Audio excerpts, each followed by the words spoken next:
bakunze Bukombe TV, reka tubagezeho amakuru y'imyidagaduro atugeraho. Ari inkuru ya mbere duhereye hari ivuga ko polisi yo mu gihugu cya Canada yinjiye mu kibazo cya Safi n'umugore we barapfa iki. Twagenda kuri ino nkuru ivuga ko Niyo Bosco yasohoye indirimbo umuntu azitirira album ye ya mbere. Indi nkuru y'imyidagaduro tubafitiye nuko Sheikh Bahame Hassan yiyemeje gufasha umuhanzi Boba Star wasaritswe n'ibiyobyabwenge. Reka dusoreze kuri no nkuru ivuga ku nkomoko y'indirimbo Dumi ya Queen Cha na Marina yubakiye ku nkuru y'urukundo rw'inkumi n'umusaza. Uraje ubyumve neza mu buryo burambuye nkuko tubikesha ikinyamakuru The Genesis. Umuhanzi nibikora Safi uzwi nka Madiba amaze hafi ukwezi atabana n'umugore we Niyonizera Judith, ndetse binavugwa ko bagiranye ibibazo bigera no kuri polisi yo mu gihugu cya Canada batuyemo. Uyu muhanzi amaze iminsi ari kubarizwa mu gihugu cya Canada, aho yagiye muri gahunda y'ibitaramo yari afite i Burayi na Leta Zunze Ubumwe za Amerika, ariko biza gusubikwa kubera icyorezo cya corona virusi. Nubwo Safi Madiba yatangaje ko yagiye muri Canada ku mpamvu z'akazi, ariko hari bamwe mu nshuti ze bavuga ko yagiye ajyanywe n'umugore we. Kugeza ubu umubano wa Safi na Judith umugore we umaze iminsi warajemo agatotsi, dore ko mu kwa gatatu uyu mwaka hari ibiganiro byagiye hanze bigaragaza Safi n'uwahoze ari umukunzi we Umutesi Parfine bari gutegura kongera kubana. Kuri ubu ariko hari amakuru avuga ko agiye kumara hafi ukwezi atabana n'umugore we Niyonizera Judith. Bari barasezeranye kubana Karamata tariki ya 1 Ukwakira 2017. Ubusanzwe Safi Madiba n'umugore we Judith Niyonizera bageze muri Canada ku itariki ya 16 Gashyantare 2020, ubwo bari bavuye muri Tanzania aho banyuze baturutse i Kigali.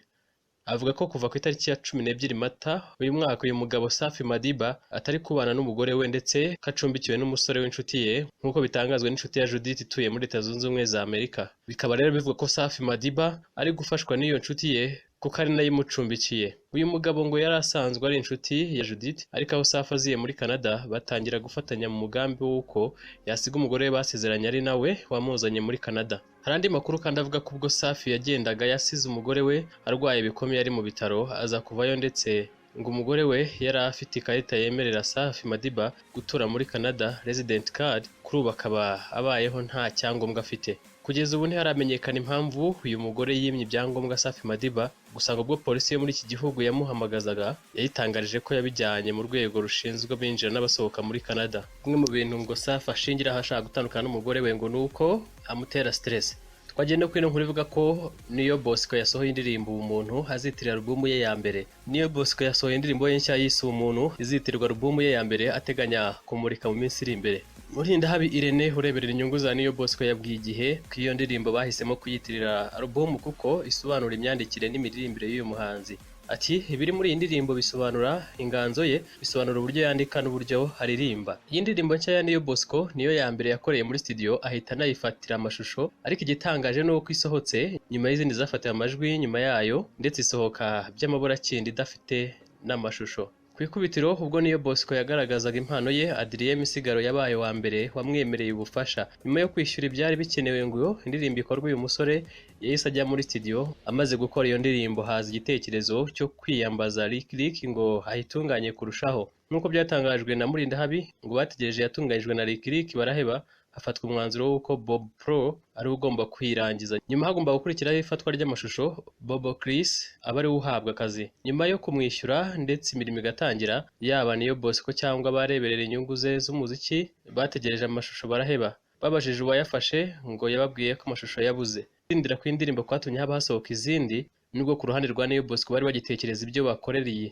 Nyuma baje kubona amakuru ko iyi ndirimbo yagiye hanze mu buryo batamenye.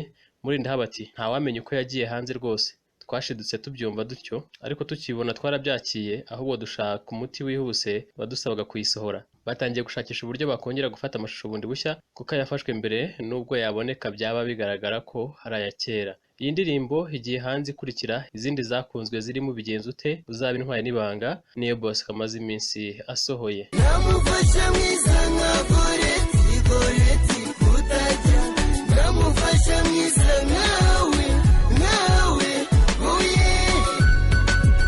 Indi nkuru y'imyidagaduro tubafitiye nuko Sheikh Bahame Hassan yiyemeje gufasha umuhanzi Boba Star wasaritswe n'ibiyobyabwenge. Sheikh Bahame Hassan, umuyobozi mukuru ushinzwe amajyambere rusange n'imibereho myiza y'abaturage muri Minisiteri y'Ubutegetsi bw'Igihugu Minaloc, ugeze ku muyobozi w'akarere ka Rubavu, yiyemeje gufasha Boba Star wasaritswe n'ibiyobyabwenge byatumye atangira kugira ibibazo by'ubuzima. Ikinyamakuru Igihe giherutse gutangaza ko Ndayifite Boba wamenyekanye mu muziki nka Boba Star arembejwe n'ibiyobyabwenge ku buryo byamuteye uburwayi bwo mu mutwe. Sheikh Bahame Hassan, umuyobozi mukuru ushinzwe amajyambere rusange n'imibereho myiza y'abaturage muri Minisiteri y'Ubutegetsi bw'Igihugu Minaloc, yahise yiyemeza kumufasha. Sheikh Bahame yavuze ko azi neza Buba Star kuko igihe uyu muhanzi yari agezweho mu karere ka Rubavu aribwo Bahame Hassan yari ayoboye aka karere. Ati namwumvise rimwe yasohoye Zaninka, nkimwumva nahise numva ko avuga ikigoyi, nabifashe nk'ikintu kiza cyatuma akarere kacu kamenyekana, bituma njya kumushaka kuko yari umwana muto. Sheikh Bahame Hassan avuga ko yaje no kwiyemeza kujya afata Buba Star akirirwa iwe mu rugo kugira ngo abone aho ahungira urugomo n'agakungu. Ubwo Buba Star yajyaga gukorana n'abandi bahanzi i Kigali ngo yagarutse yarahindutse cyane, atajya kwangirika n'igihe yajyaga i Kigali gukorana n'abandi bahanzi ntazi neza. Yagarutse amaze amezi 2 afite CD y'indirimbo nshya nziza yari yarakoze, ndazumva rwose numva yateye imbere. Sheikh Bahame Hassan yakomeje avuga ko yakomeje gufasha Buba Star kugeza ubwo uyu musore atangiye kugaragaza ibimenyetso byo kuba akoresha cyane ibiyobyabwenge. Ati hari abahanzi bari bavuye i Kigali bansabye uruhushya, mbabwira ko bagomba kubanza gushyiramo Buba Star kugira ngo bizere abafana, cyane ko yari agezweho kandi kuko yitwaraga neza. Nyuma rero habaye iserukiramuco rikomeye ryabereye hano i Rubavu, bamuhamagaye ubona abaturage baramwiteze cyane. Umusore yashimishije abantu cyane, ariko indirimbo iri gusoza agenda yiruka yurira urupangu ahita anitahira. Mu mwaka wa 2014 na 2015 ngo Bahame na Buba Star batangiye kutabona umwanya uhagije wo guhura kenshi, gusa uwo muhanzi ngo yari yaratangiye guhinduka cyane. N'iki uyu muyobozi yiteguye gufasha uyu musore? Sheikh Bahame Hassan yavuze ko ubwo yabonaga amakuru y'uburyo wa Buba Star yangijwe n'ibiyobyabwenge ngo yumvise bimukoze ku mutima. Ati kumurekeraho umuntu atamufashije byaba ari ubuhemu, kuko ni umunyarwanda kimwe n'abandi. Hari benshi bajyanwa mu bigo ngororamuco bagaruka ukabona babaye bazima, kuki se n'abataba muzima? Birasaba ko tugerageza. Bahame ngo yatangiye gukorana nabo mu kigo cy'igihugu gishinzwe igororamuco ngo bamufashe, kuko Buba Star icyo akeneye ari ukugororwa. Buba Star yamenyekanye cyane ku ndirimbo yise Goreti, yabiciye bigacika mu mwaka wa 2008. Reka dusoreze kuri no nkuru ivuga ku nkomoko y'indirimbo Dumi ya Queen Cha na Marina yubakiye ku nkuru y'urukundo rw'inkumi n'umusaza. Marina na Queen Cha baherutse gusohora indirimbo Dumi yubakiye ku nkuru y'uburyohe bw'urukundo rw'inkumi n'umusaza. Abahanzi bayanditse bashingiye ku makuru basangijwe n'inshuti zabo zacuditse n'abashesha kanguhe. Dumi ni indirimbo ya mbere Uwase Ingabire Marina yahuriyemo na Mugemana Yvonne uzwi ku izina rya Queen Cha mu muziki. Bombi babarizwa mu nzu ifasha abahanzi ya The Man. Iyi ndirimbo yumvikanamo amagambo yubakiye ku nkuru y'urukundo rw'umukobwa ushimangira ko umukunzi we ushaje amutetesha n'uburyo amufata.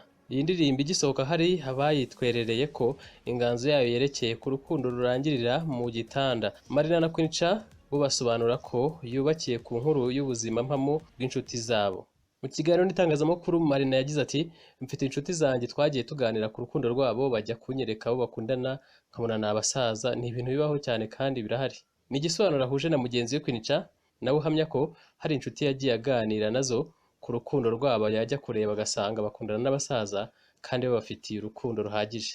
Queen Cha yavuze ko igitekerezo cyo gukora iyi ndirimbo cyaturutse ku busabe bw'abafana babo. Yagize ati yaba ku ruhande rwanjye na Marina bakundira kudusaba ko twakora indirimbo, nyuma yo kwakira ibitekerezo kenshi twiyemeza gukorana.